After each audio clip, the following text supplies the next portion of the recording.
Hey everyone, it's Ride1940 here. Today we're going to do a ASW tutorial for Eat Lead Cobra's WWII server, which is a server that I've played a lot on because I really enjoy this dynamic supply simulation that's kind of going on. Now the front line is static here on this server, but the units actually are present and shoot at each other. And they survive and are replenished by the steady flow of fuel and ammo. And that stuff starts from a ship that's at sea. Now the ship has to make it into port, and once it goes into port, the supplies get transferred to convoy trucks, and then they get driven to depots along the front line, and from there the supplies are distributed to the units on the front line. So if you keep a depot fully stocked, the units on that side will get they'll become like tanks. If they're not fully stocked, they'll be really lighter skinned vehicles. So you can see if you've got tanks on your side and light skinned vehicles on the other side, your side's going to be pretty dominant. Over time, when the server ends, it'll take a look at the states and it'll determine who the victor is based on that. Now those ships at sea though, they get attacked by submarines, which is really cool. And Cobra has made it so that you can use sonobuoys in the hip and the Mosquito, and you can actually tune them up and listen to them to determine if the buoys got contact or not. And they use real life sounds from hydrophones that were recorded and are publicly available.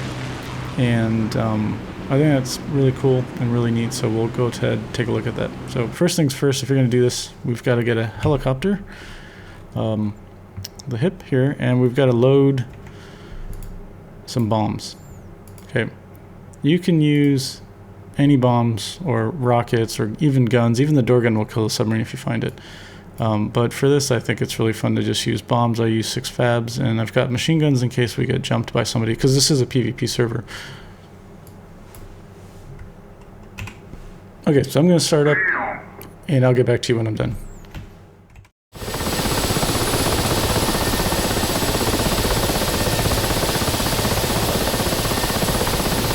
Okay, so I just started up and we're in the pilot seat, and I want to show you just the Arc-9 really quick before we get flying and start dropping sonobuoys, just so you can set it up beforehand. It's hard to do while you're flying if it's your first time. So jump to the co-pilot seat. Above your head you've got that radio selector panel there. Now this is also on the pilot side, but you can do this here, and I like to do this from here because we need this panel to work with. So switch this to Arc-9. So normally it's going to start off like that at the R863 radio, so switch that to Arc-9. When you're done, you have this rotary dial set to off, so switch this to the comp position. And it's comp because it's the compass. And so if we had this tuned up to an active sonobuoy, the compass would come alive and point at it, and we would hear the audio from the sonobuoy. It's just that easy.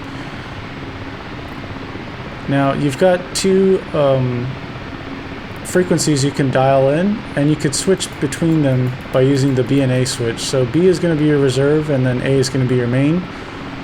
The sonobuoys in the server go up in increments of 50 kilohertz. So I like to set one as 150, and I'll set the other one to 100. Now this radio can go 150 to 1290 kilohertz, so we're not going to get a sonobuoy within 100. So we'll just jump that to 200. The reason I do this is when we have a lot of sonobuoys out, I can flip between a lot of them really quickly by just going up in the hundreds place here. So I can listen to 150, now I'm listening to 250, 350, 450, 550, so on and so forth. Now remember, if I want to listen to the 200 or the 300 kilohertz sonobuoy, I'll have to press this first, and now I'm listening to that frequency. So now we're listening to 200, 300, 400, 500. So this is how you can quickly go through buoys. But we don't have any buoys out. If you go to the F10 map here, this is where we're starting at, Galenzik, and this is the shipping area. So what's happening is we've got friendly convoys that'll spawn at different points. Some will go along the coast here to get to this port facility. Some will start out over here and work their way up towards the port facility that way. And submarines can spawn kind of anywhere along the border here. And yeah, so we're going to try to run a pattern first and kind of get some outer edge stuff going on here. Now, if the ships get attacked and they get sunk, you'll get a message on the top right, so you'll know. And if that happens, you should quickly look around to kind of spot where that ship was, so that you can race towards it and drop sonobuoys near it, because there's probably going to be a submarine around it. So for us, we'll take off. We'll head down this way, and we'll kind of build a pattern going around here. Once we get some buoys out, then I'll come back to you guys and show you how to work them.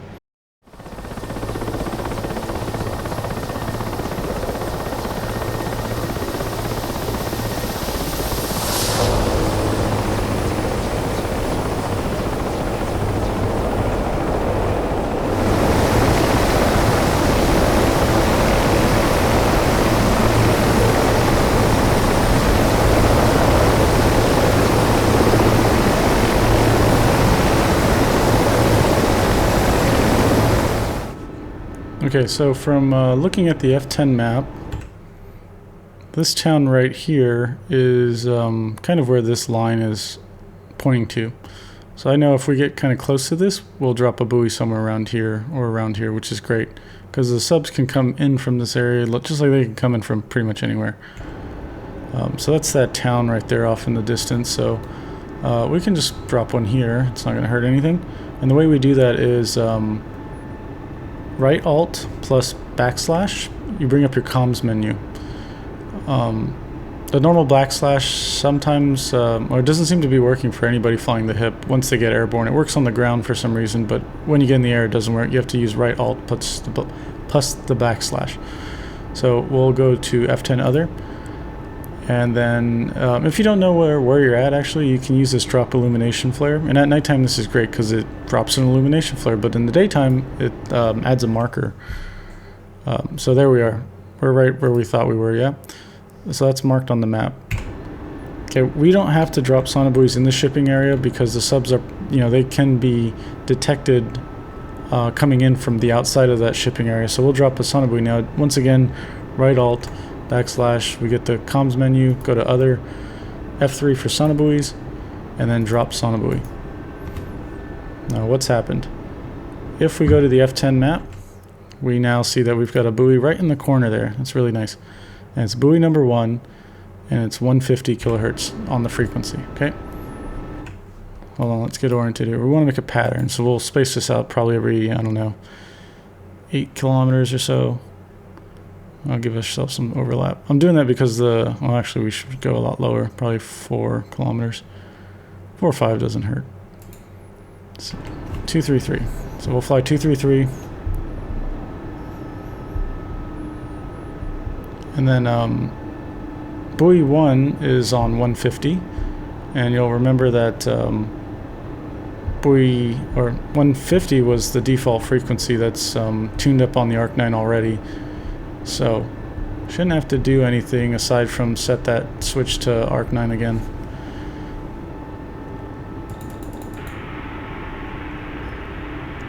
Double check at the co-pilot seat here. Oh yeah, right. We were messing with it earlier. Okay. So as long as you got compass on and this is set to Arc9, all we have to do now is go down to 150. Remember, we're on A. We're listening to 500 kilohertz now. We'll switch this to 150. So there we go, we don't have static anymore, we've got noise. And that's the sound of hydrophones, what they really sound like in the open ocean, just the ambient ocean noise.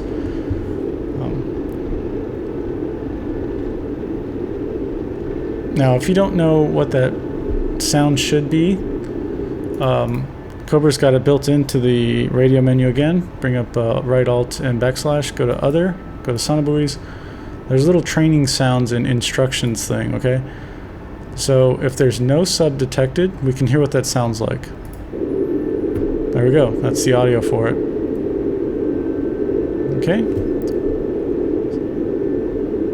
Basically, if you drop a lot of these buoys, they're all going to sound like that. So you'll know when you're flicking through the frequencies that, they all sound the same, and all of a sudden one doesn't sound the same. And then you know that buoy's hot.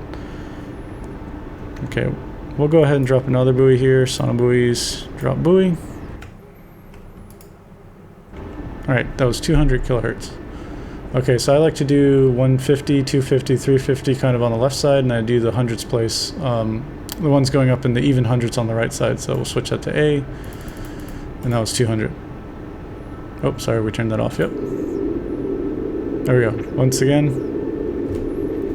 don't really have anything. That's just ambient ocean noise. But that's that simple. That's how you tune up the buoys in the Arc 9. Okay, so I'm going to go and spit out a bunch of these buoys, and hopefully we find the submarine, and we can get some different audio for you to listen to and see how we kill the thing. So we'll be back in a second.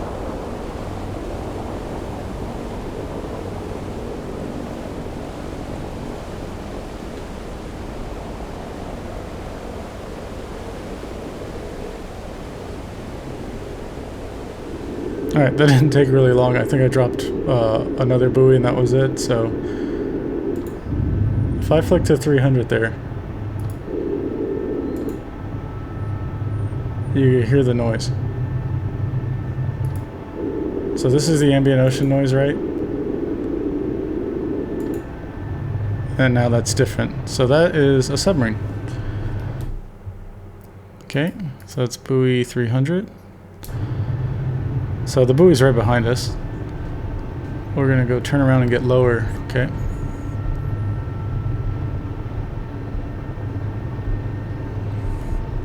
And the cool thing about this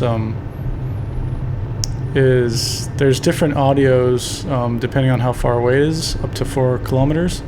So as it gets closer, it'll get louder in its amplitude, and you can really tell, even if you don't know what a submarine or an underwater contact sounds like in real life, that there's something there.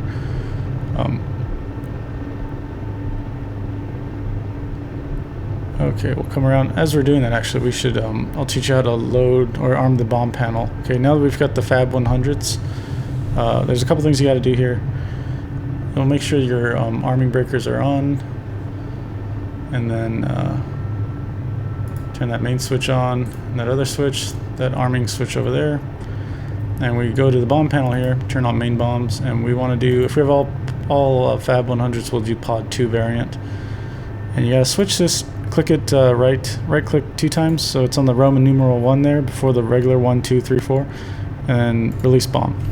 Now you have to have this button bound for release bomb. It's default the B key, but the next time that you press that, it's going to rotate that dial. So don't rotate that dial anymore, because the bombs will come off the aircraft. Okay, the sonobuoy's out here somewhere. We can't visually see it, but we want to look for the submarine now.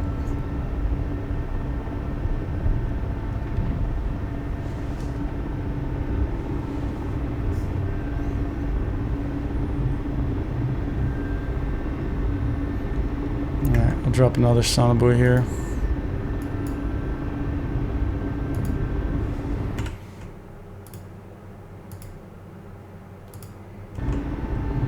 See what 350's got. So we changed it there, but we gotta switch that over. So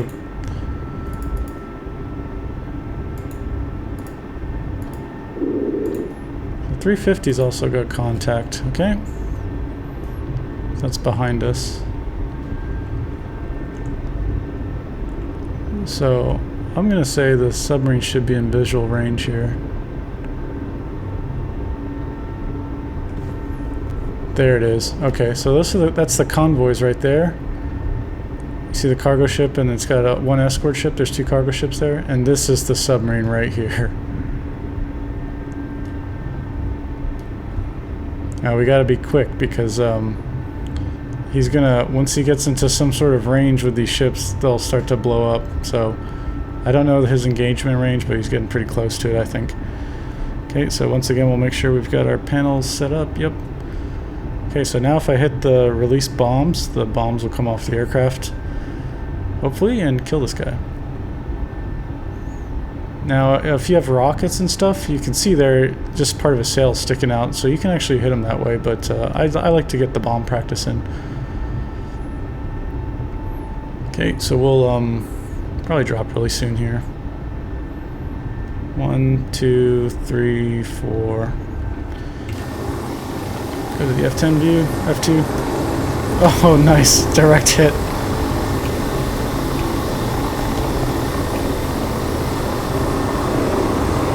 Oh, that was great. And now you know the audio has switched over to being the one that they play with no contact. So we really killed it. Got a direct hit there.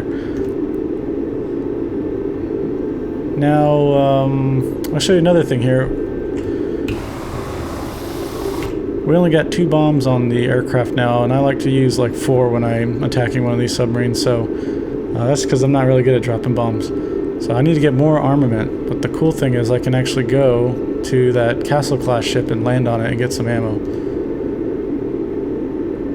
Let's turn this off here. Okay, so we'll I'll close on the approach, and then I'll pick the video up back then. All right, so as we're making an approach, I'll just point out the oil rigs down there. There's 2. There's 1 there and there, and you see another convoy. That's like the finishing line. So once the convoys make it safely through that spot, then the supplies that they're carrying will get transferred to ground units on trucks, and then they'll get transferred to the front line depots. So one of the important things... Uh-oh. There is a player attacking these ships. Oh no! Oh, I think he damaged himself. That is an F4 Phantom, and he just tried to sink the ships. We're kind of in danger here, so we gotta be careful.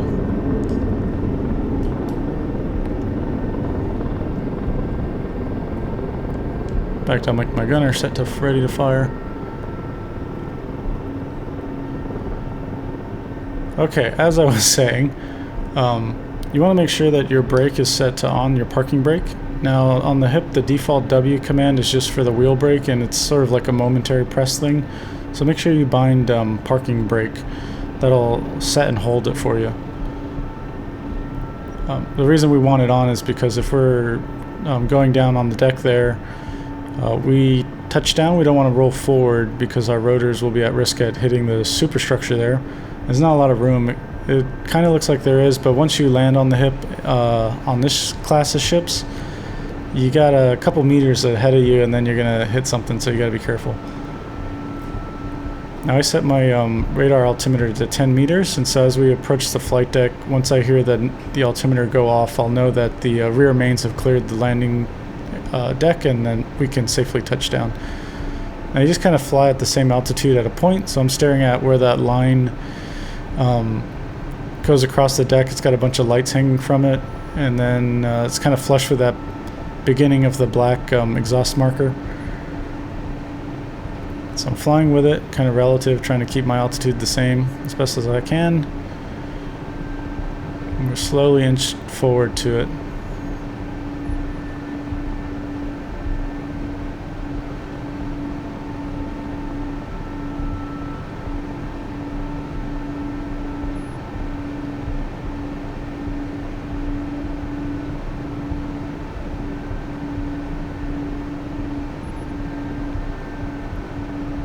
Okay, we should hear the altimeter go off soon. There it is. Now I know I'm safe. I can just simply lower the collective forward a little bit, and we're down. Good. Now we have the parking brakes already on, so we're not moving around, and we can go outside and check our spacing. That's pretty good, see? Okay, so when we rearm, if we don't want to open the window in the hip, we can go up here and switch that to ICS. We'll be able to then communicate with the ground crew without opening the window and getting all that noise. Now I want to show you this just because I want to show an important step you have to do if you're reloading bombs and you haven't used all of them. Okay, so we'll just keep the fuel the same and take some bombs.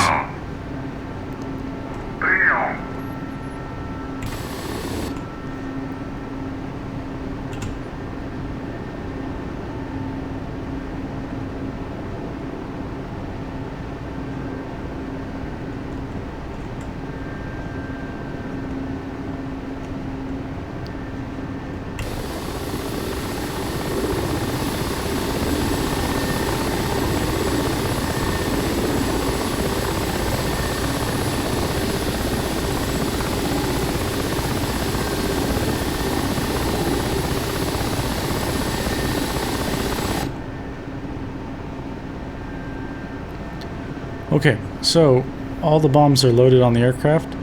I didn't show you this, but when we were doing the attack, we had that release bomb switch set to on, but I turned it off. I leave all the bomb armament stuff on, but after engagements with subs, I'll always turn it off as like a kind of a safety, because I don't want to accidentally drop some bombs. But because we clicked it 4 times, it's now in the 4 position. We need to reset this, otherwise it's gonna continue on from pylon position 4. So we rotate this all the way around. Remember, this has to be off, otherwise you'll be releasing bombs when you click through that, if they're on that station. So we'll do this right click stuff all the way down till it says the first Roman numeral there after 0, and it's right before the number 1. So now the next time I click it for bomb release, it's going to go up to 1 and then proceed through that way. We can leave this off for now. We'll just turn that on if we're going to engage another submarine, and then the next time I hit the release bomb, it's going to come off and go through. All this other stuff is set. If you want to make it extra safe, you can go ahead and do that. Oh, I hear the Phantom. Where is he?